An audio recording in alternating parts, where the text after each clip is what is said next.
Hello, I hope you are all very well. This is blog number 6, site cleanliness and health and safety. This is so important on any site. Any good, competent builder will take this seriously. Unfortunately, people forget. It's so important to remind them of the importance of both these things. It would not only save you money, it will prevent damage to your property. And bear in mind, property is one of the biggest investments you'll ever make in your life, generally speaking, outside of the luxury yacht you're just about to buy. But it's so important, and it winds me up when people just don't take it into consideration. It's such a basic task, very important task. Can't emphasize it enough.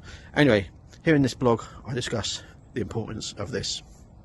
Blog number 6, having a clean site, good health and safety, actually saves you money. Health and safety and site cleanliness come hand in hand and is very important on site, not only for reputation and client visibility but mainly for the environment for the workers. It's so important. Most accidents on site can be avoided at most of the time. Sites can be left clean and tidy most of time. People in the industry will tell you health and safety has gone mad, and I have seen many examples of madness, but what the health and safety executive have is actual data of incidents on sites. It never surprises me the risks workers will take, and the lion's share of incidents are avoidable.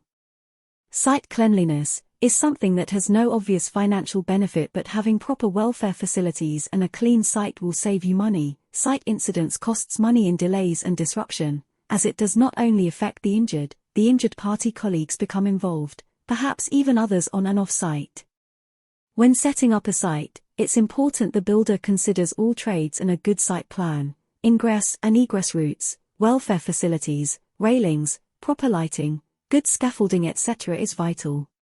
I know some bigger suppliers and installers refuse to go on sites if it considered a risk for their workers. I fully support this kind of action, with an air of caution that sometimes the workers can exaggerate matters. I know some of the younger generation and the older generation take site cleanliness and health and safety more seriously. I notice there is a bit of a void in between for unknown reasons. There are also trade persons with different cultural backgrounds which I have found will take a bit more risk, which not only affects them but potentially others.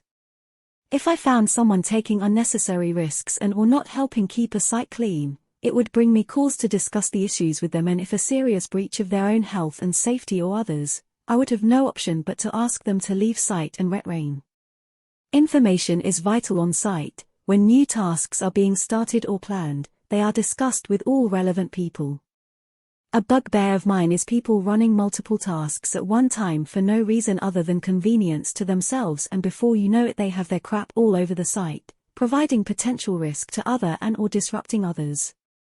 I prefer workers to complete the task as best as they can, clean up and then move to the next task. It's also beneficial for the site manager as they can clearly identify progress and any potential risk of delays, as a contractor doing 80% of his works but 70% of it is still not complete as elements are outstanding. This is not good practice. I understand why some contractors do this and generally to get the measure and paid more interim money. However, this can cause problems for other trades on site and decisions yet to be made and the flow of trades. Where one trade has everything open, it's not fair on others.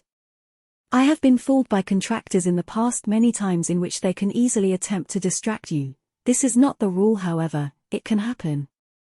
If a project is started with looking after the staff welfare and clear information is put together and expressed, not implied that these are the rules of the project, no ifs, buts or maybes, it demonstrates commitment from management. I always have my mobile phone number displayed on sites, so if there is an issue anyone on site can contact me, so people can refer to me should they wish. This demonstrates to staff that you care about well-being. I assure you this means a lot to most staff, not all, but most. This generates a sense of pride and obligation on one another. I have talked about teamwork previously. This leads to people raising issues to people like myself if it's not already identified.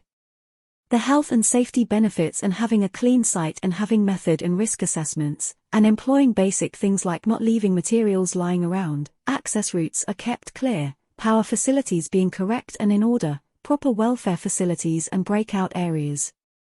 I am not talking about sites to a standard as being cleaned by Kim Woodburn or Aggie McKenzie. I am saying a site that is clean to the standard of a Wetherspoons carpet, Joking aside, it's common sense and accountability from all stakeholders, meaning persons involved on the project.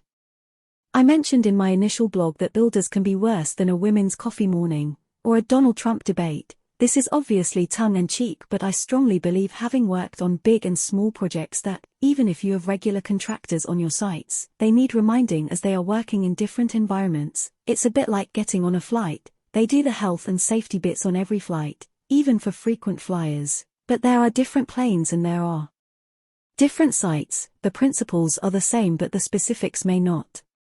When someone new visits the site to start works, I like to set the tone for cleanliness, site safety and conduct. This is so important for the effective running of a site. On larger sites, this is called a toolbox talk in the industry. The important thing for you as a client and about saving money, a happy site means that staff will have more respect for the works in whole, not just their element. They will engage as part of a team and resolve issues as they want to help as a team. Finishes do not accidentally get broken, misplaced, and properly protected at all times. It just becomes human nature on site. I have been on many sites where attitudes are "that's not my job," and this person has gone about their works knowing it will be ultimately wrong, but technically they have fulfilled their job. However, it would have to be adapted, pulled out and redone, causing delays and emotional upset for the builders. For him, had to have sleepless nights. What happens on a well-run site? Things will get flagged generally before it comes to the site agent, and matters will be dealt with as a team, all because the work environment demonstrates this is a site that cares. So clean site, less complaints, less issues, less cost, less snagging, more teamwork and happiness. On to the next job. Side note, when I have worked with subcontractors in the past, I have had many times said to me, "I wish I could work on sites like yours," partially because of the aforementioned reasons. Warm regards, Brad aka Mrs. Doubtfire. This joke made me laugh. You guys wanna hear a construction joke? Hold on, I'm working on it.